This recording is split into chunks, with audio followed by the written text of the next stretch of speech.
Peggy 18.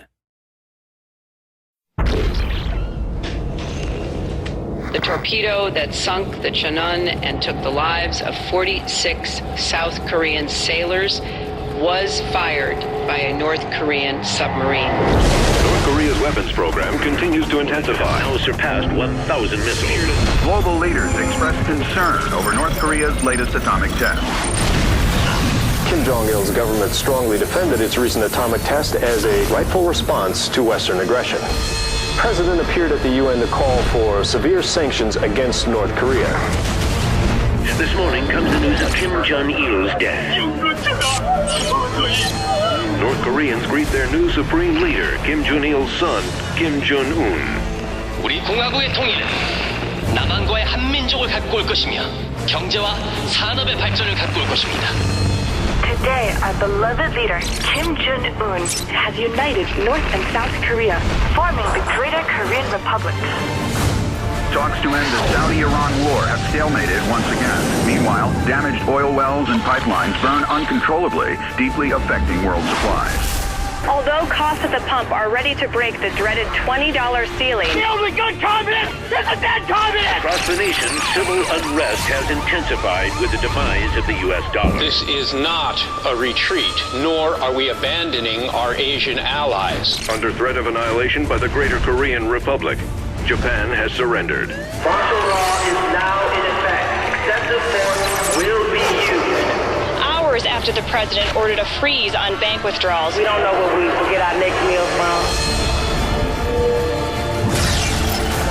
The Mexican government has imposed strict immigration quotas, effectively closing its borders to American refugees. Koreans' annexation continues to spread despite the U.S. Today, the Greater Korean Republic launched their latest communication satellite, claiming it will bring a message of peace to the entire world.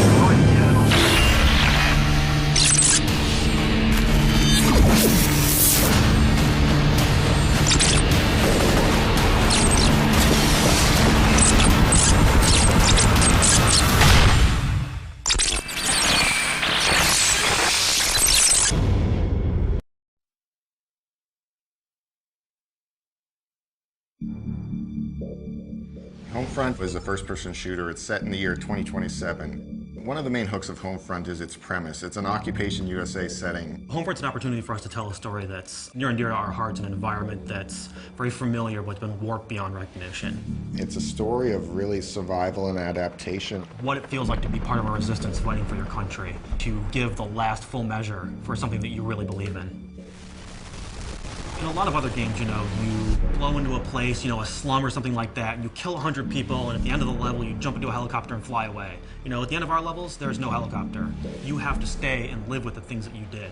Bringing 2027 to life in kind of a suburban and rural setting all comes down to picking the things that everybody's extremely familiar with.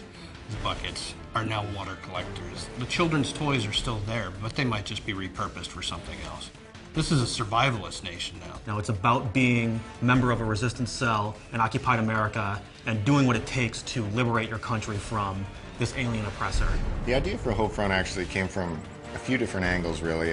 One of them was Red Dawn. I watched that, and that was very inspirational. John Milius is like a great American film creator. Apocalypse Now, Red Dawn, and Conan. He's just the type of guy that has this natural creative ability. He just knows when something's good. And he really brings 30 years of storytelling experience to us. Speculative fiction basically means we are giving the audience what-if situations. What if America was invaded by Korea? What if this happened? And then filling out the answers to that. And that's really where the high premise of Homefront comes from. We said, what if USA was occupied? What would it be like to experience that future? Historically, there are multiple examples of sudden rises and sudden falls. Ancient Greece, Mongolia, Japan. So when you say, how could a mighty power like the USA fall, it's really a combination of elements. It's the decline of the USA due to internal factors and global geopolitical situation. And there's a war in the Middle East, there's Saudi Arabia and Iran involved, and that disrupts oil supplies. And the rise of a new power. The United States' big weakness is their just-in-time economy. Your local supermarket has 3 days worth of stocks on the shelves. If something gets in the way and disrupts that, that's it for our country. You know, our country is on the razor's edge.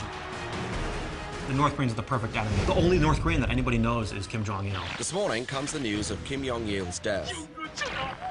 North Koreans greet their new supreme leader, Kim Jong-un. The North Koreans actually have the world's 4th largest standing army, which a lot of people don't know about. Now, what happens in the storyline is that we have North Korea being unified with South Korea to form one country where it has the economic power and modern military equipment. And within the storyline, we also have North Korea being in conflict with Japan. And training on American weapons and getting a lot of modern training and really building up a military from the other countries in the East Asia region. North Korea is able to invade the United States through its well-prepared military strikes. That involves an EMP strike. EMP is an electromagnetic pulse. It sends out a particular type of energy that blankets the Earth, and what that does is it deactivates modern electronics.